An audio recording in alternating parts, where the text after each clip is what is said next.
All right, guys, another great episode of PFREI, a passion for real estate investments. Oh man, we got a really great guest. Another PFREI. I'll let him tell you what that means, though. Uh, David Richter. It's really an honor to interview you because we're both a part of the same mastermind. We've been seeing each other in circles for years, but you're out here doing a great job to the community and investors helping them deal with accounting. So I'll let you give your bio, your background, where you're from, and then we'll jump into the interview. But I'm really looking forward to this guest because most of the guests that I have on, there's guys who would be like into like fixing and flipping, selling stuff. They talking about multifamily, all this other stuff, but nobody talks about the accounting, which is very important. This is something that I had to learn and understand that, if you know what they say, if you don't know your numbers, you don't know your business. Right. Yeah. Let's talk about that. Just give the audience your background, Yeah. a little history on yourself, and then we'll jump into the interview. Sounds good. So I read Rich Dad Poor Dad in college, and I got started in real estate investing. Right after that, I bought a house, rented it out, and then lived in it for 2 years, and then did a lease option after that. And then the tenant cashed me out and got capital gains free, tax free. From that. So that was awesome. So I jumped into real estate more. I started working with a company where we were doing a ton of deals every single month, where we scaled it from about 5 deals a month to about 25, 30 deals. So I got to see every type of deal. So in the single family space, at least. So wholesaling, fix and flip, turnkey, lease options, rentals, subject to land contracts. And that was a lot of fun, very educational. Got to sit in a lot of seats there as well and saw acquisitions, dispositions, project management, property management.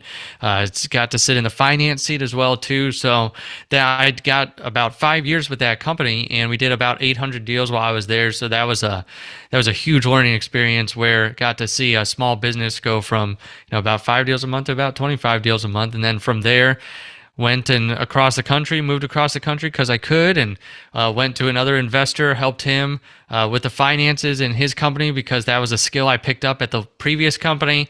And that was something that I was passionate about and helping people. And that's where I saw that this guy was like most investors, making money, but doesn't know where it's going.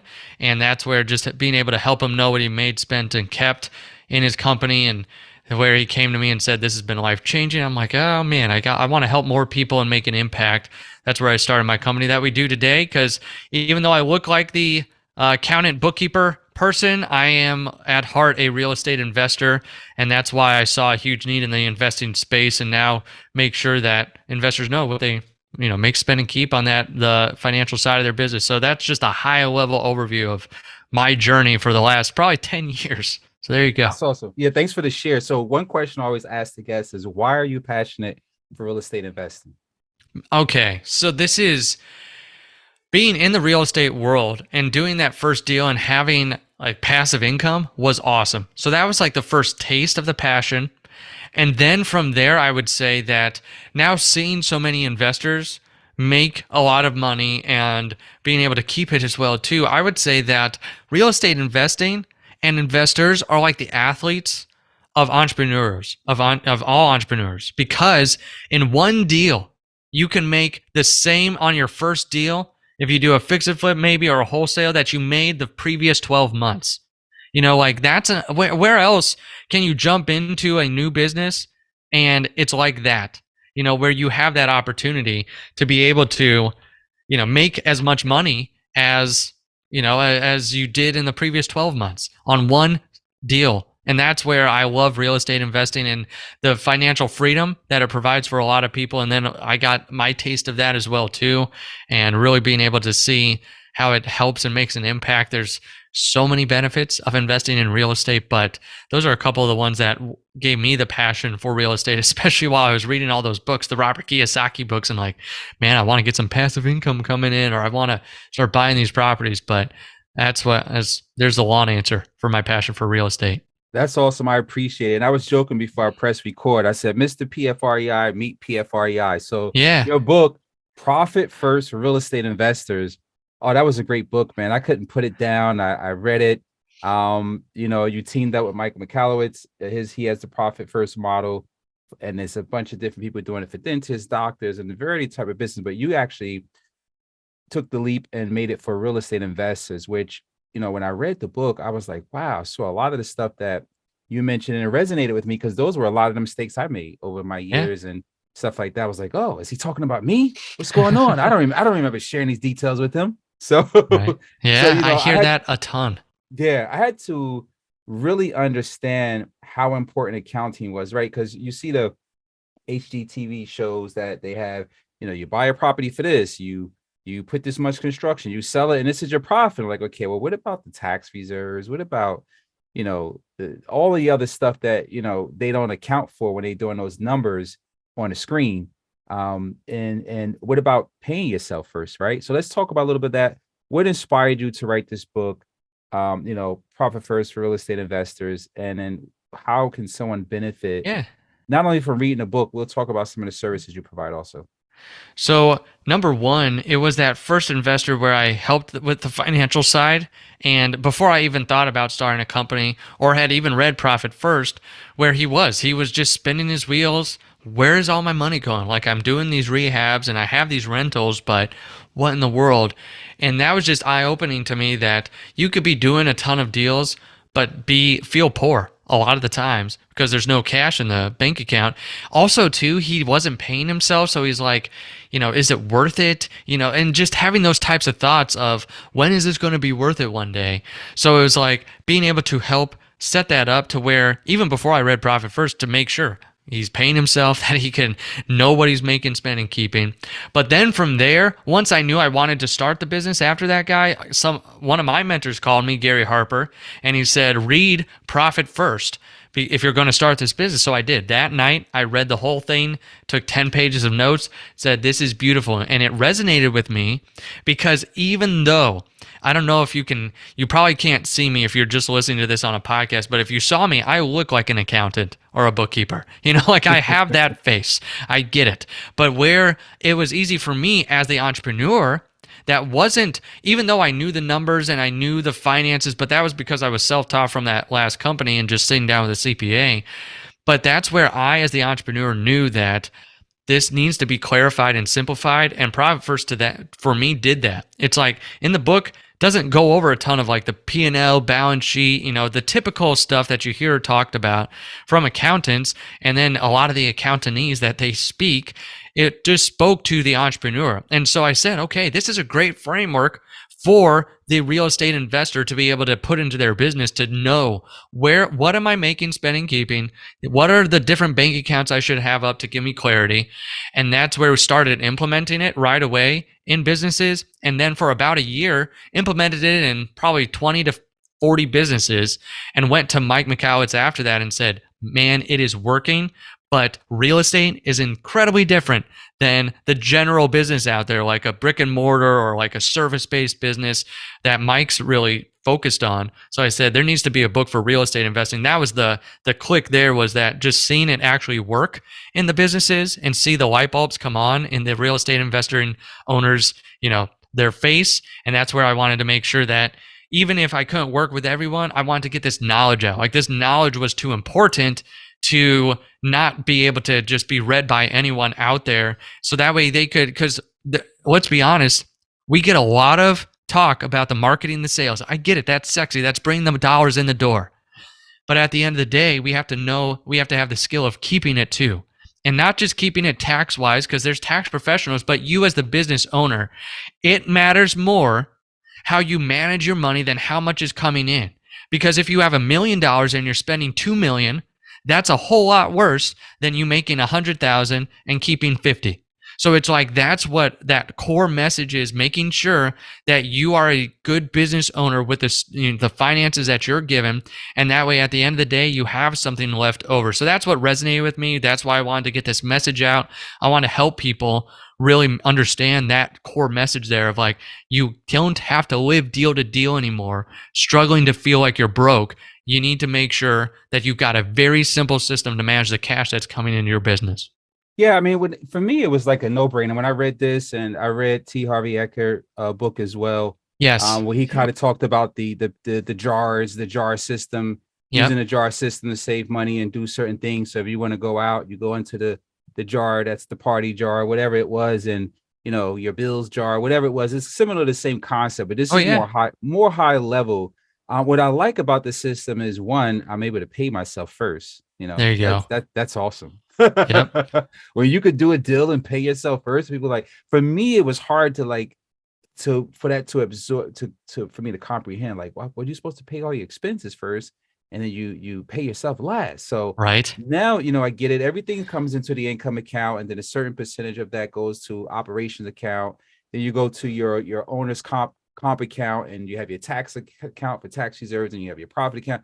So you can have 5 accounts or 7 accounts, whatever. I'm working with 5 now, and it's really helping me see a clear picture. When those Hmm. dollars come into the income account, I'm able to, depending on what that percentage is that I'm transferring at the time, you know, help me see how I'm making money as a business owner. So it takes off that stress, Yeah. right? I remember when I first got started in business in 99, it was like everything is in one pot, right? The dollars Right. come in, I'm paying this, I'm paying that, just commingling, like all the wrong stuff, for the first 2 or 3 years. And I'm like, hold on a second, I need to set up differently. So it took me a while to learn it. And I love being on a profit first system because it really, as I just said, take away that stress, make sure that you're saving those tax dollars on reserves. So at the end of the year, you're not like, hey, how did this end up with my K1? Where did this money come from? I don't have this Right. money in my account. Like, Yep. it's been in reserves, right? Everybody need to learn that. So I really appreciate you taking the time to put this together for us real estate investors. And talk about the services you provide as Yeah. well, with Simple CFO services for real estate investors. So I was literally on 2 calls today where they talked exactly like Fuquan, like you were talking about back in 99, like where they have the one big pot. They don't know where their money's going. They literally have several businesses. They're all making money, but they're feeling like they can't pay themselves. Like, what do I do? Like, where's all the money going? And that's where I saw with that first person that I help with the finances, that there needs to be a company that helps people know simply what are you making, spending, and keeping, and to make sure that you have a system set up, that you have like a profit first system. So that's what we do. We call it a fractional CFO service. So a part-time chief financial officer to come in and really help be the leader of the finances, because ton of people have bookkeepers and CPAs. Like that's a necessity in the business, but no one really knows what to do with them, how to manage them. What do I get from them? How do I talk to them? Like they speak a different language. Like what in the world are they saying?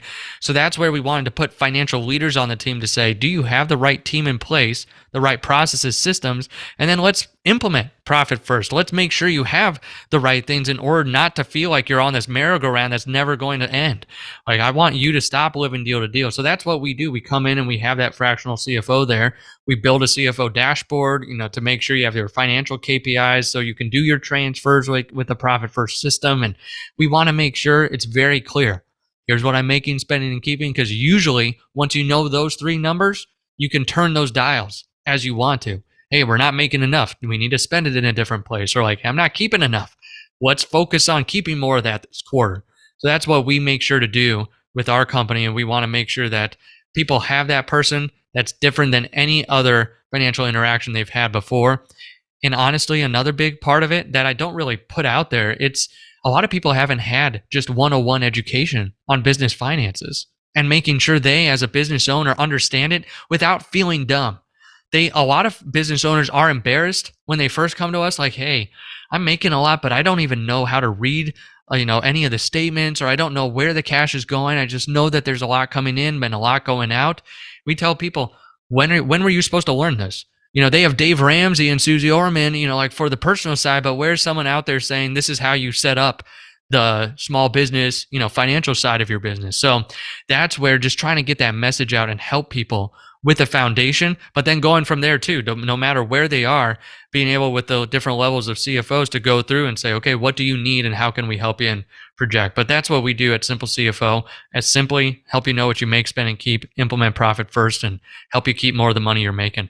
Yeah, I think that's really good because it's like an accountability partner, right? It's really tough, Big like you time. said, if you have a bookkeeper or an accountant in house, for somebody to really help you get a high level picture of Right. really what's happening, and then hold you accountable to stay on track, right? Yeah. Because first, it's a mindset shift of going from, two accounts that you're running your business from, your main business or whatever. and then setting up 5 accounts, and you're like, oh, I got to set up all these accounts, I got to do all these Right. transfers.